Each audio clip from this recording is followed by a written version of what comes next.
They have the most adorable German Shepherd pup. Yeah, just a second. Welcome to the Christian Singles Tech Support Hotline. Who do I have the pleasure of speaking with? Hey, Steve. How can I help you today? Right. Is it okay for a Christian to date multiple people simultaneously?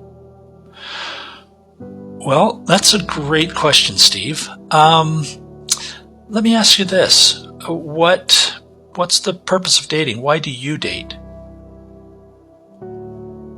Right. Okay.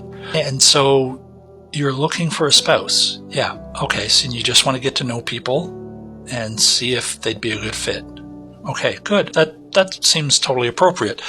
So if you're dating multiple people at the same time, then generally we start comparing one person to another in our minds. It's just human nature. It's what we do. And so we keep trying to upgrade in our head. So we date a couple of people and we think, okay, this one's better than that one. So we break up with the one and then we start dating another one to see if this other one is a little bit better than the one that we think we might stick with. Right. Yeah. No, totally. Well, yeah, some people think, I'm not dating for marriage. I'm just dating to have fun. But as a Christian, I'm wondering, why would someone do that? Because you can't date anybody for any length of time without starting to develop feelings. That's just human nature. So even if both parties agree, yeah, we're just going to date for fun, and there's no attachments, we'll just be like a +1 for events and things, but no real attachment.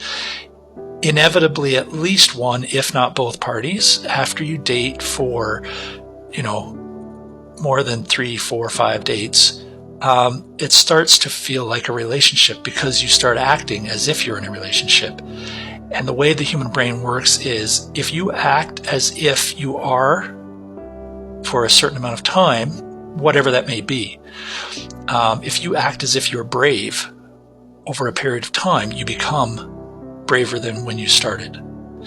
If you act as if you're in a relationship, i.e. you're going to events together and you hang out a lot and you're spending a lot of time together, eventually you start to think in your mind just automatically like you're in a relationship. You start to feel like you're in a relationship and emotions get involved. Right, exactly. So then what happens when you're trying to split that between 2 or more potential partners? Exactly. Yeah, there's a lot of confusion. Yeah. So my recommendation, there's nothing in the Bible that says don't date more than one person at a time. There's also nothing in the Bible specifically about dating per se. Not like the word or the concept of dating we don't see mentioned in the Bible, but that's a whole other ball of wax.